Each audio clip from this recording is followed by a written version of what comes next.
הצוות המנחה של העמותה מגיע משלושה תחומים: חינוך, טיפול והשכלה.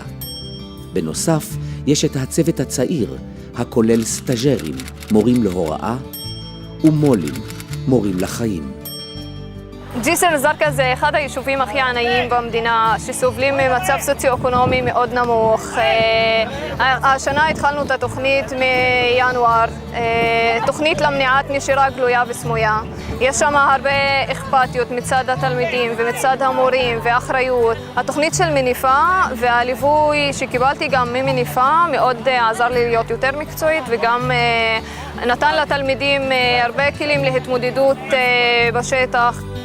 המורים לחיים, המולים, לומדים להתמודד עם כל סוגי הקשיים ולפתח מודעות לבעיית הנשירה, הגלויה והסמויה. המולים אחראים בפועל על ביצוע תוכניות מניפה מול בני הנוער, כמו ביקורי בית, קשר עם ההורים, תמיכת למידה, פעילויות חברתיות והפעלת תוכנית כישורי חיים. כיף לדבר איתם, הן עוזרות לך והכל. אתה מדבר עם המורה על החבר שלך, אתה מספר לה את כל מה שעובר לך בחיים. זה כיף, כאילו, את חופשייה איתה, מדברת על מה שאת רוצה.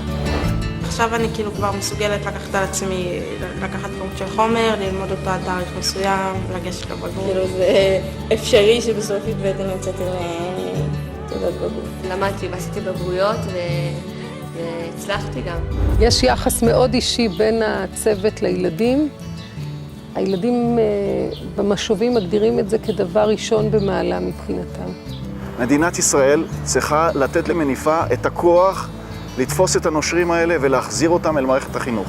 אני הצטרפתי לצוות של מניפה לאחרונה, ובמהלך המפגשים שקיימתי עם תלמידי מניפה, גם בלוד וגם בירושלים, יצא לי לפגוש תלמידים ובני נוער, שמניפה החזירה אותם למסלול תקין של לימודים. תלמידים שבאים מרקעים שונים, עם סיפורים קשים יותר ופחות, ובמהלך המפגשים שלי איתם, הגענו להמון רגעים של אושר קטן עם סיפוק ענק.